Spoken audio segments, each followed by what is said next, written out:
नमस्कार मेरे प्यारे साथियों, आप सभी का स्वागत है डिजिटल स्टडी रिपोर्ट पर।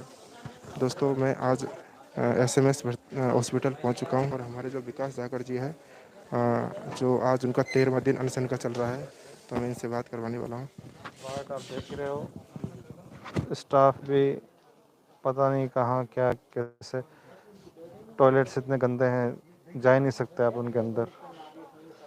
तो ये एसएमएस की हालत आप देख लीजिए, और इस नाम पे यहाँ भेजा गया है कि अच्छे इलाज के लिए तबीयत खराब है। सर कुछ हाउस अरेस्टिंग की बात जो निकल के आ रही है, तो इनको कुछ कि लोग न मिल सकें। किस कानून के तहत हाउस अरेस्ट करेंगे? क्या गुनाह किया मैंने? एंटी नेशनल एलिमेंट हूँ मैं? देशद्रोही काम किया है? क्या किया है? कर सकते हैं ये लोग, पर जनता इनको पूछेगी, जवाब देना पड़ेगा इनको। किस बुनियाद पे हाउस अरेस्ट कर रहे हैं? विकास जी, जैसे कि झुंझुनू से आपको जयपुर रेफर किया गया था, तब बताया गया था कि तबीयत आपकी अचानक खराब हो गई है, इसलिए आपको बेहतर इलाज के लिए यहाँ जयपुर एसएमएस अस्पताल में भर्ती कराया जा रहा है। लेकिन जिस जैसे सामान्य से वार्ड में रखा जा रहा है, क्या ये सरकार सिर्फ वहाँ से आंदोलन को भटकाने के लिए जयपुर रेफर किया है, या फिर वाकई इलाज की परवाह है? इलाज की परवाह आप देख लो ना, आप ये वार्ड देख लो, फिर टॉयलेट एक बार आप जाके आना कितने। मैं है ना आपको फोटोग्राफ्स हैं कल की, है ना। और ये मैंने मतलब वहाँ से इन्होंने बोला कि आपकी तबीयत ख़राब है, आपको बेहतर इलाज के लिए। पर यहाँ देखिए कितने लोगों का आना जाना, इन्फेक्शन, मेरे को आज 13वां दिन है, तो इन्फेक्शन का भी खतरा है। तो लग रहा है कि मतलब ये लोग तो जानबूझ के ऐसे जान के जोखिम में डाल रहे हैं, न कि इलाज कराने के बजाय। बहुत, इससे तो बहुत बेहतर था। अब जैसे ही आपका ये आंदोलन लगातार घट रहा है और लोगों का जो समर्थन आपको मिल रहा है, कल आपने जो कैंडल मार्च का बोल दिया था, हजारों की तादाद में आपके जिले से भी लोगों ने कैंडल मार्च किया और प्रदेश से अलग अलग जिलों से कैंडल मार्च हुआ था। उसके बाद रात को एक इमरजेंसी मीटिंग होती है और सुबह एक फैसला आता है कि जो शिक्षा विभाग के जो अध्यक्ष थे अंजारुल साहब, उनको बर्खास्त कर दिया जाता है। क्या लगता है कि तार और गहरे हैं इससे ज़्यादा भी? ये मैंने कल एक इंटरव्यू हुआ था टीवी चैनल पे, उसी टाइम कहा था कि इनको बर्खास्त किया जाना चाहिए। इससे पहले 21 दिसंबर को एक पत्र लिखा था मुख्यमंत्री राजस्थान सरकार के नाम पे। उसमें मैंने डिमांड रखी थी रेट की, एग्ज़ाम कैंसिल की, ये सारी चीज़ें जो है ना, कमेटी और सब, आपको लेटर में बाद में दिखाऊंगा।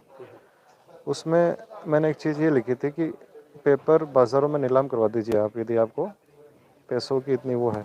तो वो हो रहा है नीलाम, आप देखो आज की न्यूज़ उसमें अखबारों में आई है। एक चीज़ मैंने और कही थी कि ये बत्तीलाल, भजनलाल, ये तो नाले हैं, ये नाले कहाँ जाके मिलते हैं? नदी में। और नदी कौन है? माध्यमिक शिक्षा बोर्ड का चेयरमैन। एक और है नदी में जो पूर्व शिक्षा मंत्री हैं। फिर ये नदी आगे जाके सागर में मिलती है। तो अभी तो कड़ी बहुत लंबी है। अब रिट कहीं ना कहीं इसमें सागर जिसकी आप बात कर रहे हैं, जहां आप निशाना साध रहे हैं, उसकी भी पूरे जो रीट वाला मामला है या फिर राजस्थान में जितनी भर्तियाँ हुई, उनमें कहीं ना कहीं उनकी दखलंदाजी होती है, ताकि फिर ये ऐसा संभव ही नहीं है, इनके नाक के नीचे सब कुछ हो जाए। ये नियुक्तियाँ इन्हीं के अनुशंसा से होती है और इनको पता ही नहीं कैसे बेईमान आदमी यहाँ बैठे हैं। ये तो प्रेशर है जनता का, युवाओं का, तब जाके सब कुछ कर रहे हैं। आप एक चीज़ बताइए कि सीबीआई इंक्वायरी से आखिर डर कैसा है इनको? इससे पहले भी किसी प्रदेश के मुख्यमंत्री को 10 साल की सज़ा हो चुकी है शिक्षक भर्ती घोटाले में। वही डर है। और मंत्रियों को, बीओकेर्स को सज़ा हो चुकी है। मेरी जान को खतरा है, ये चीज़ें मैं बोल रहा हूँ, पर लोगों को जगाने के लिए, उन तक बात पहुँचाने के लिए ज़रूरी है। दूसरा ये है कि ये केवल रिट का मामला नहीं है, इससे पहले भी परीक्षाएं हुई हैं राजस्थान एसआई की। ये रामकृपाल मीणा जो है, ये केवल एक परीक्षा में नहीं, इससे पहले उसमें राजस्थान एसआई जो, उदाराम का भी पहले नाम हाँ, ये लाइब्रेरियन और ये जैन, इन परीक्षा में भी उसका उतना इन्वॉल्वमेंट है। तो यदि सीबीआई इंक्वायरी होती तो सारे तार जाके एक जगह जाके जुड़ जाएंगे। और मुख्य आरोपी अभी तो मतलब ये लोग किसी बलि को बकरा बना रहे हैं। जिसको ये बर्खास्त किया है वो तो एक कड़ी है, न कि अंतिम जो है आरोपी है, मास्टरमाइंड है। तो सीबीआई इंक्वायरी तो इनको करनी ही पड़ेगी, तब जाके जो राजस्थान में किस प्रकार सरकार लोगों के सपनों के साथ खिलवाड़ कर रही है, या एक सरकारी तंत्र के अंदर कितने बड़े लेवल का मतलब घोटाला ये कर रहे हैं और लगातार करते रहे और आगे भी करते रहेंगे यदि इनकी पूरा इन्वेस्टिगेट होके मामला जो है और सही दोषी हैं वो नहीं पकड़े जाएंगे, तो हम तो ये मांग लगातार उठाते रहेंगे। अभी आप देख रहे हैं कि अचानक मुख्यमंत्री के साथ मीटिंग होती है, फिर जारोली को बर्खास्त कर दिया जाता है। उससे पहले जब रीट का एग्जाम हुआ था उसके बाद कहा था डोटासरा ने कि 3-4 महीने में रिजल्ट जारी होगा, फिर 4-5 दिन में रिजल्ट जारी हो जाता है। कई बार पूर्व शिक्षा मंत्री और वर्तमान जो शिक्षा मंत्री हैं वो कहते रहते हैं कि हमें तो सिर्फ सूचनाएं देते हैं, आदेश तो ऊपर से आते हैं। तो क्या लगता है कि अभी दबाव बन रहा है मुख्यमंत्री के ऊपर, तब ये कड़ियाँ उजागर हो रही हैं? आदेश ऊपर से आए तो भी आप भ्रष्टाचार थोड़ी कर सकते हो, है ना। ऊपर से अधिकारी बोलेगा कि नहीं ये तुम पैसे खाओ, इसमें बेईमानी करो, तो करता है तो इसका मतलब भ्रष्टाचार ही हुआ, वो नीचे वाला भी करता है। तो ये कड़ियाँ तो जुड़ी रही हैं। मैं आपको शुरू से कह रहा हूँ, पहले दिन से कह रहा हूँ कि सीबीआई इंक्वायरी होने के बिना ये लोग बिल्कुल नहीं पकड़े जाएंगे, और सीबीआई इंक्वायरी बिल्कुल नहीं करना चाहेंगे, क्योंकि सीबीआई इंक्वायरी इनके अगेंस्ट जा रही है। यदि ये साफ सुथरे होते, इनके दाग नहीं होते, तो सीबीआई इंक्वायरी करवाने में कोई दिक्कत नहीं। ये वही सीबीआई इंक्वायरी करवाते हैं जिनमें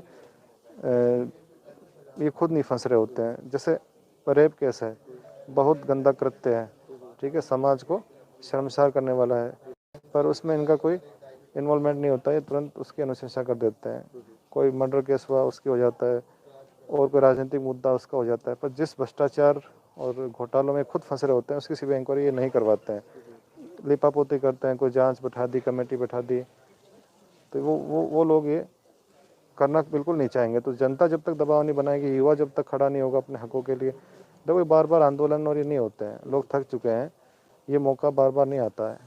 ये दबाव में है, बहुत ज़बरदस्त दबाव में है। और आपके आंदोलन का ये दबाव जो लगातार 12-13 दिनों से बना हुआ है, सरकार पहले भजन लाल को, अर्जुन को, इनको पकड़ती है, उदाराम को पकड़ती है, फिर राम कृपाल मीणा को पकड़ती है, लेकिन मेन जिस नदी की आप बात कर रहे थे वहाँ रात को पहुँचती है। तो क्या लगता है कि ऐसे भी इससे भी आगे बढ़ सकती है, या फिर इससे आगे की कड़ी ही? ऐसा जी, तो ये प्रेशर में यहाँ तक बढ़ी है।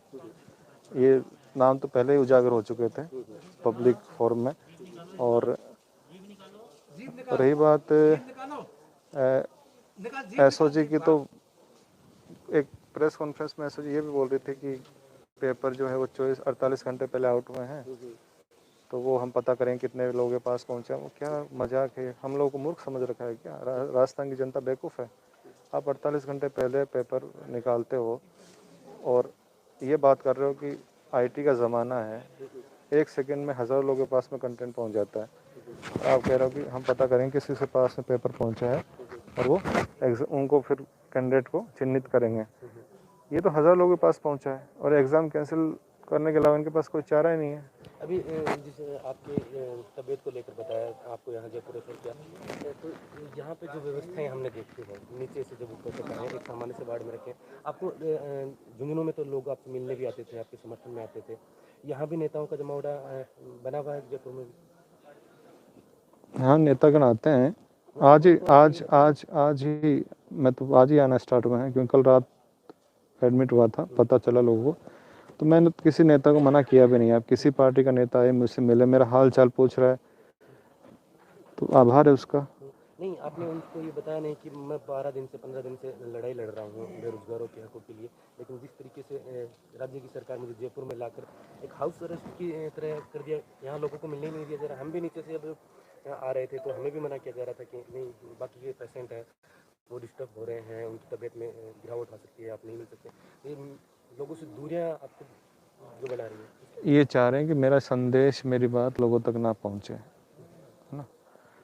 इनका मेन यही है कि एक कट कर दे जो कन्वर्सेशन है लोगों तक, जो हम सोशल मीडिया के थ्रू करो चाहे डायरेक्ट करो, वो हम नहीं कर पाए। और अब प्रशासन से, आपकी यहाँ के अस्पताल प्रशासन से क्या मांगे? आपने ये कहा, कुछ लोग पहले कह रहे थे कि हम चाहते हैं कि अलग वार्ड में शिफ्ट किया जाए, तो उन्होंने क्या कुछ कहा आपको? कुछ नहीं कहा, घुमा रहे हैं, बोले करेंगे, देखेंगे, ये है वो, जैसे हमने बहुत बड़ी चीज़ मांग ली हो। हमने तो ये भी कहा कि हम अपने पेमेंट पे कर देंगे आपको, हम खुद उसका पेमेंट कर लेकिन देंगे। कनेक्टिविटी को तोड़ने के लिए शायद लोगों को आपको इस तरीके से रखा जा रहा है। यहाँ पे क्या है, जैसे मैं कोई बात भी कहूँगा तो फिर आवाज़ें आएंगी, काफ़ी डिस्टरबेंस होता है, फिर लोग आने नहीं देते और फिर प्राइवेसी भी ये लोग नहीं रहने देते। इनका मोटिव है जानबूझ के, मतलब करने देना चाहते नहीं है ऐसा, अब आगे ऐसा की लग क्या रहा है, ऐसा लग रहा है। अब आगे की क्या रणनीति होगी? आपने 2 पोल दिए थे, राजस्थान से आपको सपोर्ट मिल रहा था, पूरा बेरोजगार आपके साथ खड़ा होने के लिए तैयार है। आपने ज्ञापन दिए तब बेरोजगार सड़कों पे थे। कल कैंडल मार्च में देखें तो जैसे ही आप झुंझुनू से आए थे तो आक्रोश भी लोगों में आ गया था कि उनको जबरदस्ती क्यों झुंझुनू जयपुर ले जाया जा रहा है। अब आगे का क्या रणनीति रहेगी? आंदोलन किस तरीके से? रणनीति ये है कि युवाओं ने तो अपना 100% दिया है। जब जब आह्वान किया उन्होंने उससे डबल करके दिखाया है। हम तो ये जो आंदोलन है वो एक ठहरे हुए पानी की तरह था, फिर लहर बना, लहर बन के अब जो है वो सैलाब बन गया है। अब सैलाब के बाद सुनामी आनी चाहिए इसमें, अब ठंडा नहीं पड़ना चाहिए। जब बात इतनी आगे तक पहुंच गई है, हम इतने आधा रास्ता हमने तय कर लिया है, तो पीछे मुड़ के हमको वापस नहीं लौटना है। तो युवाओं से यही आह्वान है। सबसे पहले तो मैं जो इसमें क्या विद्यार्थी और युवा तो शामिल हो रहे हैं, मैं आह्वान करना चाहूँगा शिक्षकों से, है ना, राजस्थान के जितने भी शिक्षक हैं, शिक्षक का जो दर्जा होता है वो भगवान से ऊपर, हमने ऐसा पढ़ा, भगवान से ऊपर है, क्योंकि वो संस्कार बढ़ता है, हमको पढ़ाता लिखाता है, उसके माध्यम से हम जो हैं वो हैं। वो कहते भी हैं गुरु गोविंद दोहु खड़े काको लागे पाए, बलिहारी गुरु जाऊँ तो है गोविंद दियो मिलाए। तो जो शिक्षक हैं गुरुओं को भी सामने आना चाहिए, अपने विद्यार्थियों जो कोचिंग चलाते हैं उनको भी कहना चाहिए कि देखो सिस्टम भ्रष्ट हो जाएगा तो फिर आपको कोई पूछने वाला नहीं है, आपकी कोचिंगों को कोई पूछने वाला नहीं है। बच्चों में ये बात घर कर गई कि कितना ही पढ़ लो, कितना ही कुछ कर लो, नौकरी तो बेईमान आदमी लगेगा, तो आपकी कोचिंगों के भी जल्दी ही ताले लग जाएंगे। अभी भी आप देख रहे हैं कि जारोली को बर्खास्त कर दिया है, उनकी मांग हो रही है कि गिरफ्तार भी उनको किया जाए। सीबीआई जांच से नीचे क्या आपके सरकार के साथ कोई समझौता हो सकता है या फिर वही मांग अंतिम रहेगी आपकी जो पहले 5 मुख्य मांगी थी? समझौता तो मुझे लगता नहीं करवाना चाहेंगे, हम तो वही मांग रखेंगे। आंदोलन ये चल रहा है और होगा तो हम उस पर मैदान में भी उतरेंगे, पर आंदोलन इसी के लिए करेंगे। बिल्कुल, बहुत बहुत धन्यवाद। आप जैसा कि क्या लोग मिलने आ रहे हैं यहाँ पे? एक आखिरी सवाल, लोग क्या मिलने आ रहे हैं यहाँ पे? यहाँ पे शिफ्ट कर दिया जी, लोग यहाँ पे मिलने आ रहे हैं जब झुंझुनू से एसएमएस में शिफ्ट कर दिया है तो अभी यहाँ पे भी पहुँच रहे हैं क्या लोग? पहुंच रहे हैं पर रेस्ट्रिक्शंस हैं इतनी, उनको रोका जा रहा है, नीचे आ नहीं पा रहे।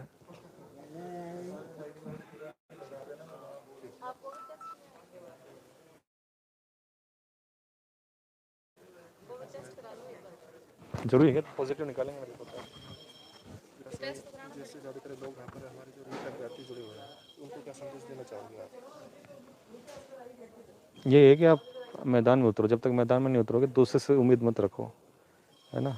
यहाँ मेरे जैसे जितने कितने लोग हैं ना, आके अनशन के मर जाएंगे, सरकार को फ़र्क नहीं पड़ता है। पर आप लोग बाहर निकलोगे, गैदरिंग होगी, आंदोलन का रूप धारण करेगा हमारा जो मूवमेंट है और आगे बढ़ेगा, तो सरकार दबाव में आएगी। जो कुछ हम जायज़ मांगे हैं, हमारी जो सीबीआई इंक्वायरी है, रिट की परीक्षा रद्द होनी चाहिए, दूसरी परीक्षाएं जो हमने वो रद्द होनी चाहिए और आगे सिस्टम सुधरना चाहिए, उसमें हम सफल होंगे।